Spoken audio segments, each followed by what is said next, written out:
Please ঋতু, তোর দুহাত জোর করে অনুরোধ করছি, তুই আমার কথাটা রাখ। ঋতু বসা থেকে দাঁড়িয়ে গিয়ে বলল, অসম্ভব, এটা কোনোদিনও সম্ভব না। কেন সম্ভব না? তোর স্বামী মারা গেছে কতদিন হলো, তুই অল্প বয়সী একটা মেয়ে, কেন একা একা থাকবি? আমি সারা জীবন একা থাকতে পারবো, কিন্তু তুই আমার প্রাণের চেয়ে প্রিয় বান্ধবী, আমি তোর ক্ষতি করতে পারবো না। সাবিনা ঋতুর পায়ে ধরে কান্না করতে করতে বলল, আমি তোর পায়ে ধরে বলছি, তুই আমার কথাটা শোন, আমি মা হতে চাই, তুই আমার স্বপ্নটা পূর্ণ কর, তুই আমার স্বামী অপুকে বিয়ে কর, আমার স্বপ্ন তুই পূর্ণ কর, আমাকে তুই নিরাশ করিস না। সাবিনাকে ধরে তুলে সাবিনার চোখের পানি মুছে দিয়ে ঋতু বলল, তোকে আমি অনেক ভালোবাসি, তোর সতীন হয়ে তোর ক্ষতি করতে আমি চাইনি, কিন্তু তোর চোখের পানি বলছে তুই মা হওয়ার জন্য ব্যাকুল হয়ে আছিস। ঠিক আছে, আমি তোর স্বামীকে বিয়ে করব, আমি তোর মা হওয়ার স্বপ্নটা পূরণ করব। সাবিনা খুশি হয়ে গেল, ঋতুকে বুকের সাথে জড়িয়ে ধরে রহস্যময় একটা হাসি দিল। কিন্তু এই রহস্যময় হাসির কারণটা কি? চলুন বাসর ঘরে যাই, হয়তো সেখানে জানতে পারবো।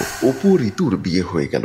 ঋতু ঘোমটা মুড়ি দিয়ে ফুলে ফুলে সাজানো বাসর ঘরে বসে আছে। অপু হাসি মুখে বাসর ঘরে প্রবেশ করে ভালো করে দরজাটা লাগিয়ে দিল। তারপর হাসি মুখে বিছানার কাছে আসলো। বিছানার উপর উঠে ঋতুকে বুকের সাথে জড়িয়ে ধরে বলল, আজ আমার স্বপ্ন আশা পূর্ণ হয়েছে, আমি তোমাকে পেয়েছি ঋতু, আমি তোমাকে আমার করে পেয়েছি। ঋতু নিজেকে ছাড়িয়ে নিয়ে অপুর গাল ছুঁয়ে আদর করে বলল, আমরা সাপও মেরেছি কিন্তু লাঠি ভাঙেনি, আমরা যেভাবে আমাদের প্ল্যান সাজিয়েছি আমরা সাকসেসফুল। বলে দুজন হাহা করে হাসতে লাগলো। এমন সময় বেলকনি থেকে সাবিনা হাতে পিস্তল নিয়ে বের হয়ে বিছানার কাছে এসে বলল, আমিও সাকসেসফুল। সাবিনাকে রুমের ভেতরে দেখে দুজনেই চমকে উঠল। অপু কাপা কাপা গলায় বলল, তুমি কি সাকসেসফুল? কি বলছো তুমি? আর এখানে আসলে কিভাবে? এতগুলো প্রশ্নের উত্তর একসাথে কিভাবে দিব? তার আগে তোরা আমার একটা প্রশ্নের উত্তর দে, বাবুকে তোরা কিভাবে খুন করেছিলি? ঋতু কাপা কাপা গলায় বলল, মিথ্যা কথা, আমি বাবুকে খুন করিনি, বাবু ঘুমের ঘরে হার্ট অ্যাটাক করে মারা গেছে। বান্ধবী, আমি তো তোকে বলিনি তুই বাবুকে খুন করেছিস, আমি বলেছি তোরা দুজন কিভাবে বাবুকে খুন করেছিস সেটা বল। অপু বলল, তুমি এসব কি বলছো? যাও ঘুমিয়ে পড়ো, আমি তোদের সব অপকর্মের কথা জেনে ফেলেছি। কি অপকর্ম? তুমি এসব কি বলছো? কি অপকর্ম শুনবি? তাহলে শোন। ডাক্তার মোমিন খান আমার রিপোর্ট ভালো করে চেক করে আমাকে বলল, আপনি তো মা হতে পারবেন। আমি ডাক্তারের কথা শুনে অবাক হয়ে জানতে চাইলাম, আপনি কি ভালো করে রিপোর্ট দেখেছেন? সত্যি বলছেন আমি মা হতে পারবো? আমি আপনার কাছে মিথ্যা কথা বলবো কেন? আপনি সত্যি মা হতে পারবেন। আমি এর আগে টেস্ট করা রিপোর্টটি ডাক্তার সাহেবের সামনে ধরে বললাম, দেখুন তো এই রিপোর্টটি কি বলছে। ডাক্তার সাহেব বলল, সর্বনাশ, আপনি কি এর আগে এই ক্লিনিক থেকে টেস্ট করিয়েছিলেন? আর এই ডাক্তার তো ভুয়া ডাক্তার, ওর সার্টিফিকেট নকল, তাই হয়তো এরকম ভুলভাল রিপোর্ট দিয়েছে। আমি আবারও অবাক হয়ে বললাম, কিন্তু ডাক্তার সাহেব, ওই ডাক্তার তো আমার হাজবেন্ডের বন্ধু, আমার ফ্যামিলি মেম্বার, তাহলে তো আপনাদের জানার কথা এই ডাক্তার গ্রেপ্তার হয়েছে। আমি মা হতে পারার খবরটা শুনে খুশি হলেও মনে মনে টেনশনে পড়ে গেলাম। ডাক্তার সাহেবকে সালাম দিয়ে তার চেম্বার থেকে বিদায় নিয়ে আসলাম।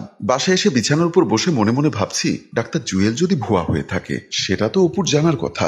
জেনে শুনে কেন আজ 3টা বছর ডাক্তার জুয়েলের কাছ থেকে আমাকে টেস্ট করালো? বারবার ডাক্তার জুয়েল আমাকে গ্যারান্টি কার্ড দিয়ে দিল আমি কোনো দিন আর মা হতে পারবো না। এ নিয়ে আমার শাশুড়ির কাছে অনেক কথা আমাকে শুনতে হয়েছে, এখনো শুনছি। ব্যাপারগুলো হিসাব মিলছে না, এর মধ্যে কি কোনো রহস্য আছে? ভাবতে ভাবতে আমি কিছুটা অস্থির হয়ে উঠলাম। সিদ্ধান্ত নিলাম অপুর কাছে কিছু জানতে চাইবো না, যেভাবেই হোক আমাকে এর আসল রহস্যটা খুঁজে বের করতে হবে। আমি পরদিন তোর কাছে আসলাম, কারণ তুই আমার প্রাণের প্রিয় বান্ধবী, নিশ্চয়ই তোর কাছ থেকে একটা সুপরামর্শ পাবো সেই আশায় এসেছিলাম। কিন্তু তুই আমাকে 9-6 বলা শুরু করলি। যারা ডাক্তার জুয়েলকে খারাপ মানুষ বলে তারা আসলে ডাক্তার জুয়েলকে হিংসা করে। অস্ট্রেলিয়া লন্ডন থেকে পাশ করা ডাক্তার, এমন একজন ডাক্তার ভুল রিপোর্ট দিয়েছে, এটা কি তোর বিশ্বাস হয়? বোকা কোথাকার। তুই বস, আমি তোর জন্য চা নিয়ে আসছি। বলেই তুই রান্নাঘরের দিকে চলে গেলি। আমি সত্যি আবারও টেনশনের মধ্যে পড়ে গেলাম, কার কথা বিশ্বাস করব? ডক্টর মোমিন খানও তো অনেক বড় একজন ডক্টর। দ্বিধাদ্বন্দ্বের মধ্যে পড়ে গেলাম। ভাবলাম রান্নাঘরে কি তোর কাছে ডক্টর জুয়েলের নাম্বার আছে কিনা জানতে চাইবো। তাই আমিও তো ড্রয়িং রুম থেকে বের হয়ে রান্নাঘরের দিকে গেলাম। কিন্তু তোদের রান্নাঘরের সামনে আসতেই আমি বুঝতে পারলাম তুই কার সাথে যেন ফোনে কথা বলছিস। আমি দাঁড়িয়ে পড়লাম, শুনতে পেলাম তুই বলছিস তোমার বউ এসেছে, সাবিনা, যে গোপনে টেস্ট করিয়েছিল, ডক্টর মোমিন খানকে দেখিয়েছিল, তাকে তুমি জানো?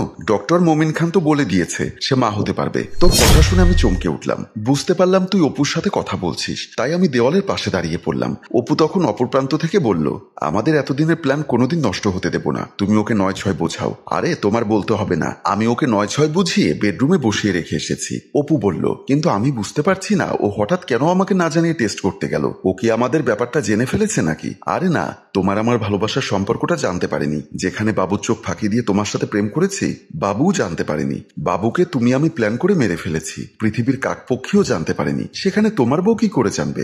এবার তোর কথা শুনে আমি যেন আকাশ থেকে পড়লাম। বুঝতে পারলাম তোরা দুজন অনেক বড় ষড়যন্ত্রকারী। আমার জীবনও হয়তো রিক্সের মধ্যে আছে, তাই তোর কথা শোনা বাদ দিয়ে দৌড়ে তোর বাসা থেকে বের হয়ে গেলাম। আমার শাশুড়ি ড্রয়িং রুমে টিভি দেখছিল, আমি তার পাশে গিয়ে বসলাম। আমার শাশুড়িকে বললাম, আম্মা, ডাক্তার তো বলেছে আমি কোনোদিন মা হতে পারবো না, তাহলে এবার অপুকে আর একটা বিয়ে করিয়ে দিন। আম্মু অনেকদিন পর আমার দিকে তাকিয়ে মুচকি হেসে বলল, বৌমা তুমি এতদিন পর আমার মনের মতো একটা কথা বললে। আমিও চাই অপু আর একটা বিয়ে করুক। আম্মা আপনি আপনার ছেলের সাথে কথা বলুন। বলে আমি বাসার ভেতরে চলে গেলাম। আমার শাশুড়ি তো বেজায় খুশি। রাতে অপু বাসায় ফেরার সাথে সাথে আমার শাশুড়ি সামনে দাঁড়িয়ে বলল, বৌমা এতদিন পর আমাকে বলেছে তোকে বিয়ে করিয়ে দেওয়ার জন্য।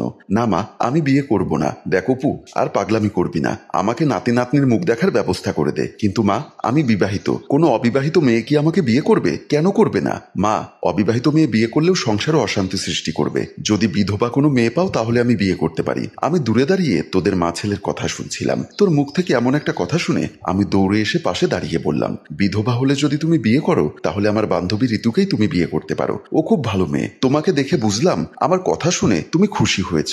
আমার শাশুড়ি বলল, তাহলে তো ভালো হয়। তোমার বান্ধবী কি এ বিয়েতে রাজি হবে? ওকে রাজি করার দায়িত্ব আমার। তুমি বলো, তুমি কি ঋতুকে বিয়ে করতে রাজি আছো? তুই মাথা নিচু করে বলেছিলি, ঠিক আছে, তোমরা রাজি থাকলে আমিও রাজি। বলেই বেডরুমের দিকে চলে গেলি। আর আমি বুঝতে পারলাম আসল ঘটনাটা কি। তাই আমিও একটা রহস্যময় হাসি হাসলাম। এবার তুই বুঝতে পেরেছিস আমি তোদের পা ধরে অনুনয় বিনয় করে তোকে বিয়েতে কেন রাজি করিয়েছিলাম? আরে আমি তো জানতাম তুই অপুকে বিয়ে করবি। তারপরও তোর সাথে আমি নাটক করেছিলাম। স্বামী স্ত্রী দুজনেই ভয়ে কাঁদতে শুরু করলো। অপু কি বলবে ভাষা খুঁজে পাচ্ছে না। সাবিনা বলল, এই পিস্তলটা আমার বাবার পিস্তল। 6 রাউন্ড আছে। তোকে তিনটা শরীরে পুশ করে দিব।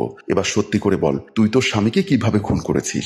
ঋতু ন্যাকা কান্না করতে করতে বলল, বিশ্বাস কর বান্ধবী, আমি আমার স্বামীকে খুন করিনি। আবারও বলছি ঋতু, 3টা গুলি কিন্তু তোর জন্য বরাদ্দ রাখা হয়েছে। তাড়াতাড়ি সত্যটা বল। আমার সাথে তোরা প্রতারণা করেছিস। আমি কিচ্ছু মনে করিনি, কিন্তু বাবুর মতো একটা ভালো মানুষকে তোরা ষড়যন্ত্র করে মেরে ফেলেছিস। কিন্তু কিভাবে মেরেছিস সেটা জানতে বড় ইচ্ছা করছে। সত্যি করে বল কিভাবে মেরেছিস? অপু ঋতুর দিকে আর ঋতু অপুর দিকে তাকিয়ে দুজনে ভয়ে কাঁপছে। কি বলবে ভাষা খুঁজে পাচ্ছে না। সাবিনা আবারও ধমক দিয়ে বলল, আমি এখন কিন্তু তোদের গুড করা শুরু করব। সাবিনার ভয়ঙ্কর রূপ দেখে ঋতু কাঁপা কাঁপা গলায় ঘটনা বলা শুরু করলো। ঋতুর মুখ থেকে প্রথম ঘটনা বের হতেই সাবিনা চমকে উঠল। প্রিয় ভিউয়ার্স, ঋতু কি বলছে জানতে ইচ্ছা করছে? কিভাবে সে তার স্বামী বাবুকে খুন করেছিল? কেন ঋতুর কথা শুনে সাবিনা বারবার চমকে উঠছে? অবশ্যই সেই ঘটনা আপনাদের কাছে বলবো, তবে তা দ্বিতীয় পর্বে। সে পর্যন্ত আমাদের সাথেই থাকুন। গল্পটি ভালো লাগলে লাইক, কমেন্ট ও শেয়ার করুন। গল্পটির রচনায় ফেরদৌস অপু, পরিচালনায় মোশাররফ হোসেন মৃদুল, চিত্রগ্রহণ ইফতে হুসাইন, সম্পাদনায় আলমগীর।